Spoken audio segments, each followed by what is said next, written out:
Hər vaxtınız xeyir, dəyərli izləyicilər. Allahın salamı olsun hər birinizin üzərinə. Bugün bir mövzudan danışmaq istəyirəm. Düzdür, vaxtımız da çox azdır. Qısa və konkret eləyəcəm. Deməli, mənə bir çox insanlar video atdılar bu son 10-15 gün ərzində. Bir yoldaş fındıq barəsində danışır, müsahibə verir daha doğrusu və orada müəyyən şeylər izah eləyir və fındığı göstərdiyi təqdirdə də kol kimi başlayır. Yəni bu kol. Yəni dəyərli izləyicilər, bir çox adamlar mənə həmin videonu göndəribdir və əksəriyyəti mənə sual verir ki, bu kol deyəndə biz bir şeyi anlaya bilmirik. Üzərində tikanları olan ağaclara ağac deyirlər, yəni bir çox ağac növləri var, tikanlıdır amma ağac gedir. Ancaq bu tikansız fındığa nəyə görə kol deyilir? Dəyərli izləyicilər və mütəxəssislər və ora çəkiliş sosial şəbəkələrdə çəkiliş yerləşdirənlərə hər birinə üzümü tutub deyirəm, ay insanlar, ay yoldaşlar, gəlin bu bizim kəndçilərimizi, bu sadə insanlara birinci başa salaq, fındıq nəyə görə kol bitkisi adlandırılır? Dəyərli izləyicilər, fındığın sizin təsəvvürünüzdə canlandırdığınız böyütkən kolu ilə, moruq kolu ilə heç bir əlaqəsi yoxdur. İstənilən mütəxəssis dünyanın harasından gəlsin və ölkəmizdə olan istənilən mütəxəssis gəlsin, mən ona əyani olaraq sübut eləyirəm ki, yerində bunun böyütkən kolu ilə heç bir əlaqəsi yoxdur. Dəyərli izləyicilər, yenə də vurğulayıram. Bunun kol adı almasının səbəbi, kol, Azərbaycanda 290 növ kol bitkisi var. Budaqlanması torpağın səthindən başlayan uzun illi bitkilərə kol bitkisi deyilir. Əgər siz bir şey təsəvvür eləyin, canlandırın. Əgər keçi ilə qoyunun qohumluğu varsa, deməli yoxdur. Qətiyyən yoxdur.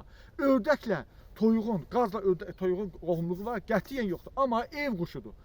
Keçi ilə qoyun xırdabuynuzdur, ev heyvanıdır. Heç bir qohumluğu yoxdur. Və yaxud da camışla inəyin ev heyvanıdır, iri buynuzludur. Heç bir qohumluğu olmadığı kimi. Amma heyvandır, quş növləridir və ev heyvanlarıdır və yaxud da çöldə yaşayanlar olsun. Onların müəyyən bir siniflərə bölünür dəyərli izləyicilər. Fındıqda da 6 sinifə bölünür. Həmən o 290 növ kol bitkisi dediyimiz bitki Azərbaycandakı 6 sinifə bölünür. Burada kaktuslar, biz dibçəkdə əkdiyimiz kaktuslar da var. Öksü otu da var. Hansı budaqların üstündə böyük ağacların yaşıl olur. Yaşıl rəngdə, qışda da, yayda da və xırda ağ meyvələr olur. Öksü otu, o da kol bitkisidir. Və bir çox deyək ki, elə bitkilər var bu kol bitkilərinin içində. Heç biri-birinə, heç bir qohumluğu, heç bir əlaqəsi yoxdur. Sadəcə o adı alması, o bazada yerləşməsi səbəbi odur. Budaqlanmasının torpağın səthindən başlaması. Çox təəssüflər olsun ki, Azərbaycanda elə bir bağ yoxdur. Həmən mütəxəssislərə özüm bitirəm. Ay insan, bu kol deyə göstərəndə heç olmasa izah edək ki, ay insan, sənin bağındakı, ay respublika, sizin bugün bağlarınızdakı fındıqların kol bitkisi adı daşısa da, onun da adı daşıması səbəbi yenə deyirəm, budaqlanması torpağın səthindən başladığı üçündür. Çox təəssüflər olsun ki, Azərbaycanda elə bir bağ yoxdur. Yığmışıq bir gövdənin üzərinə 50-100 budaq. Aynən su lazımdır, aynən gübrə lazım, aynən peyin lazımdır, aynən belə eləmək lazım. Hamısı boş işlərlə məşğuldur. İnsanlar heç aidiyyəti olmayan pullar xərcləyir, sonra da deyir fındıq sərf eləməyir. Əlbəttə sərf eləməyəcək. Yaxşı, ay mütəxəssis, kol bitkisi dedin. Niyə sən birinci növbədə insana o kol deyəndə heç olmasa sağ şərhlər yazıblar orada. Bir çox insanlar o şərhləri cavablandır ki, adam yazıbdırsa, bu kol nə deməkdir də? Mən kol deyəndə yenə də insan təsəvvüründə nədir? O böyütkən kolu. Birinci insanların ağlına o gəlir. Ay insanlar, yenə də deyəm, böyütkən kolu ilə fındığa heç bir qohumluğu, heç bir əlaqəsi, heç bir yaxınlığı yoxdur. Sadəcə, adi bir dənə misal söyləyeyim, banan bitkisi ot kimilərdəndir. Amma biz onda ot kimi mi davranırıq və yaxud da ot olaraq tədarük kimi? Yox, meyvəsindən istifadə edirik. Sadəcə, onun da müxtəlif sinifləri var, banan da hansı bir sinifə aiddir. Ot kimi olmasının səbəbini mən sizə deyim. Bananın meyvəsini topladıqdan sonra bananın dibindən qırırlar ki, yenisi çıxsın, yenisinin üzərində. Deməli, o nədən olduğu ot da necədir? Biz ildə 4 dəfə, 5 dəfə biçirik ki, yenisi çıxsın. Burada da bu çoxillik bitkidir. Kol bitkiləri çoxillik, amma budaqlanması torpağın səthindən başlayan. Biz burada iş apardıq, bu bağ çox bərbad gündə idi. 30'a yaxın yaşı var, artıq 25-30 yaşı var.